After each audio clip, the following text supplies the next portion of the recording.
बिस्मिल्लाहिर्रहमानिर्रहीम। अस्सलाम वालेकुम अज़ीज़ तलबा। आज का हमारा नेक्स्ट लेक्चर है कि एविडेंस ऑफ एन एटम के एविडेंस ऑफ एटम भी एटम का सबूत। Actually atom is very small particle. Atom जो है वेरी स्मॉल पार्टिकल है, इंतहाई छोटा सा है। It is not possible to see the not possible to see the image of an atom by compound या बाय ऑप्टिकल माइक्रोस्कोप कि compound या ऑप्टिकल माइक्रोस्कोप की मदद से एटम के इमेज को देखना इम्पॉसिबल होता है, कि नामुमकिन होता है। So it's direct evidence is possible, so it is possible to its direct evidence by using electron microscope के इलेक्ट्रॉन माइक्रोस्कोप इस्तेमाल करके एटम के इमेज को ऑब्जर्व किया जा सकता है, एटम को देखा जा सकता है कि clear and accurate image of an object के wavelength that has smaller wavelength than visible light cannot be obtained। यानी किसी भी ऑब्जेक्ट जिसकी वेवलेंथ विजिबल लाइट से स्मॉलर होती है उसके इमेज को हम क्लियरली और एक्यूरेटली डिटरमाइन नहीं कर सकते। कि सो अब डीमेरिट्स देखेंगे कि demerits of compound microscope, demerits of optical microscope. अब हमारे पास ऑप्टिकल माइक्रोस्कोप है, तो अब इसकी क्या डीमेरिट्स हैं। देखिए, optical microscope can only observe the object of size up to 500 nanometre के। जो ऑप्टिकल माइक्रोस्कोप है एक्चुअली वो 500 नैनोमीटर से ग्रेटर साइज वाले पार्टिकल्स को ऑब्जर्व कर सकती है। तो इससे स्मॉलर साइज वाले पार्टिकल्स को आम microscope, common ordinary microscope observe नहीं कर सकती। देखें, जो हमारे पास 1 नैनोमीटर होता है ये 10⁻⁹ मीटर के ये वैल्यू बराबर होती है। But we use electron microscope to observe the object of size an atom। कि सो एटम जैसे ऑब्जेक्ट के साइज को ऑब्जर्व करने के लिए हम आमतौर पर इलेक्ट्रॉन माइक्रोस्कोप का इस्तेमाल करते हैं। So it use beam of electron instead of visible light। Actually होता क्या है कि हम इलेक्ट्रॉन माइक्रोस्कोप में विजिबल लाइट की बजाय, इस विजिबल लाइट की बजाय हम बीम ऑफ इलेक्ट्रॉन्स इस्तेमाल करते हैं। इसकी वजह क्या होती है? इसकी वजह ये होती है क्योंकि जो विजिबल लाइट है, विजिबल लाइट की जो वेवलेंथ होती है ये ग्रेटर होती है, मिलियन टाइम्स ग्रेटर होती है than the wavelength of electrons की वेवलेंथ से। लिहाजा ग्रेटर वेवलेंथ वाले जो ऑब्जेक्ट्स होते हैं वो मतलब कि स्मॉलर वेवलेंथ वाले पार्टिकल्स को, ऑब्जेक्ट्स को क्लियरली ऑब्जर्व नहीं कर सकते। इसीलिए हम इलेक्ट्रॉन माइक्रोस्कोप के अंदर विजिबल लाइट की बजाय हम बीम ऑफ इलेक्ट्रॉन्स इस्तेमाल करते हैं। अब यहाँ पर हमारे पास एक microscopic electron microscopic photograph of graphite है। एक ग्रेफाइट के टुकड़े को इलेक्ट्रॉन माइक्रोस्कोप में रखा गया तो इस तरह से कुछ इमेज बना, इस तरह से इमेज बना।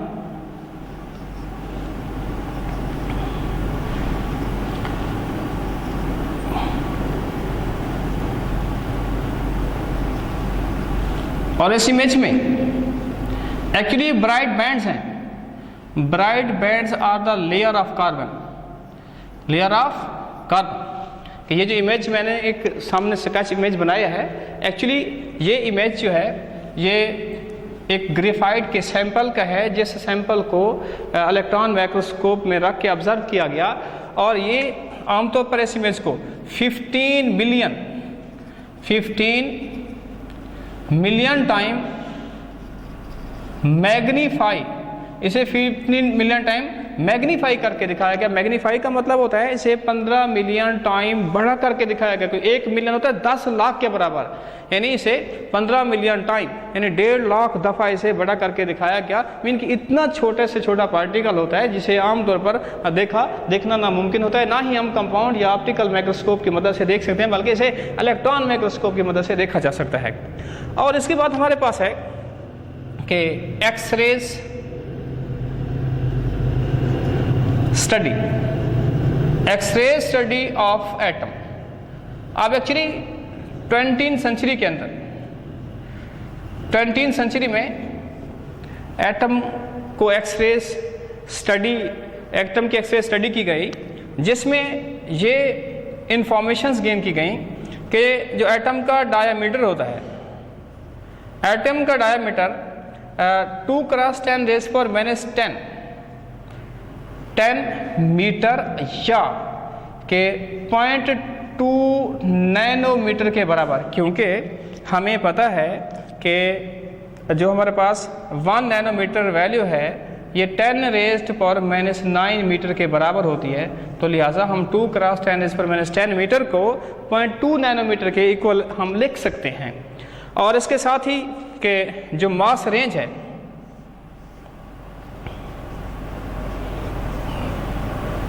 मास रेंज ऑफ एटम, एक्चुअली जो एटम की जो मास रेंज मालूम की गई है एक्सरे स्टडी के मुताबिक, वो हमारे पास है कि 10⁻⁻27 किलोग्राम टू 10⁻⁻25 किलोग्राम की जो रेंज है ये मेजर की गई है।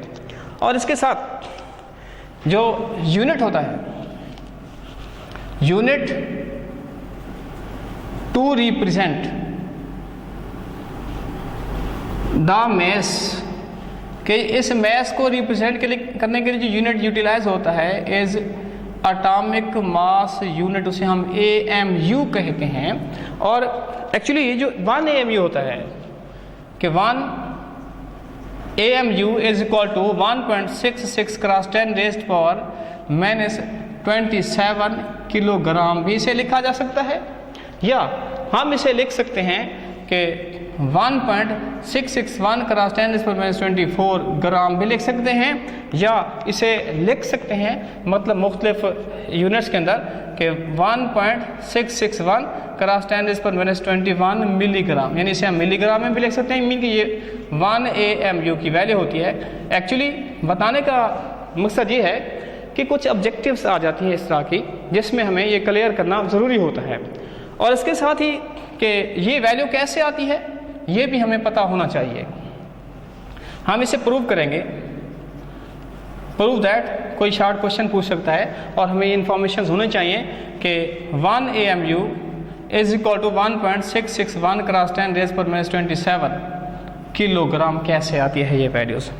अब देखिए जी, हमारे पास वी नो दैट कि 6.02 क्रॉस 10 रेज पर 23 atom of carbon is equal to 12 gram, यानी Avogadro's number of carbon is equal to 12 gram कि यानी 6.02 है, या अन्य एटम्स ऑफ कार्बन जो है उनका मास होता है 12 ग्राम। इस तरह से 1 एटम ऑफ कार्बन ये क्या होगा 12 ओवर डिवाइड कर देंगे इस वैल्यू को 6.02 क्रॉस 10 इज पर 23। अब इसे फर्दर सिंप्लीफाई करेंगे तो 1 atom of carbon is equal to ये होगा 1.99 क्रॉस 10 इज पर माइनस 23 ग्राम आएगा।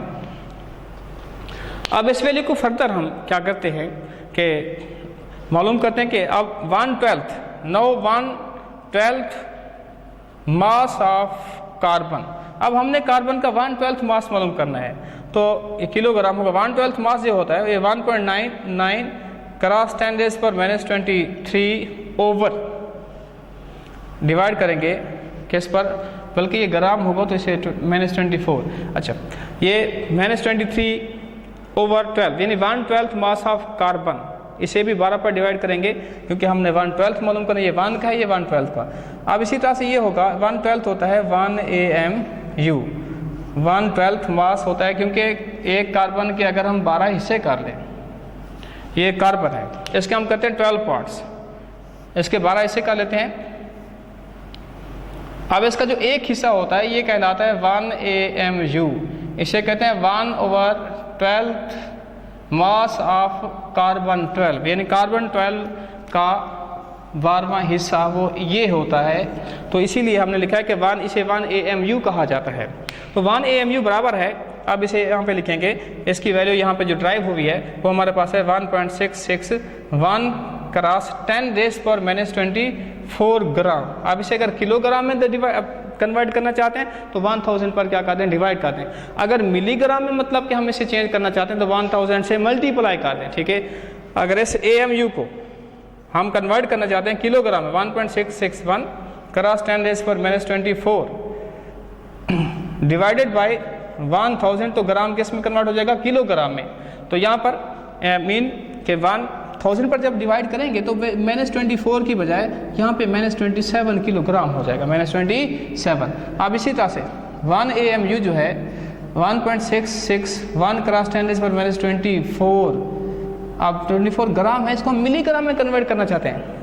अगर मिलीग्राम में कन्वर्ट करना चाहते हैं तो इसको 1000 से या 10 रेज पर 3 से क्या कर दें मल्टीप्लाई कर दें, तो फिर जो न्यू वैल्यू आती है वो हमारे पास होते 1.661 क्रॉस 10 रेज पर -21 मिलीग्राम। इनके हम डिफरेंट AMU के यूनिट्स लिख सकते हैं। तो इसी तरह से ये जस्ट मतलब कि एविडेंस ऑफ एटम और ये चंद बेसिक पॉइंट्स थे। और उसके बाद शॉर्ट सी के एक अमेजिंग पॉइंट होता है कि अमेजिंग बात ये है कि आमतौर पर जो एक डॉट होता है, एक नुक्ता, यानी नुक्ता है जो हम किसी पेंसिल से किसी पेन से हम एक नुक्ता लगाते हैं अपने पेज के ऊपर, तो इस एक नुक्ते में इसे हम डॉट कहते हैं, इसे हम पॉइंट कहते हैं। इस पॉइंट में इस डॉट में 2 मिलियन एटम इसमें समा सकते हैं। 2 मिलियन का मतलब होता है 20 लाख, 1 डॉट 1 सपाट 1 पॉइंट कंटेन 2 मिलियन एटम। तो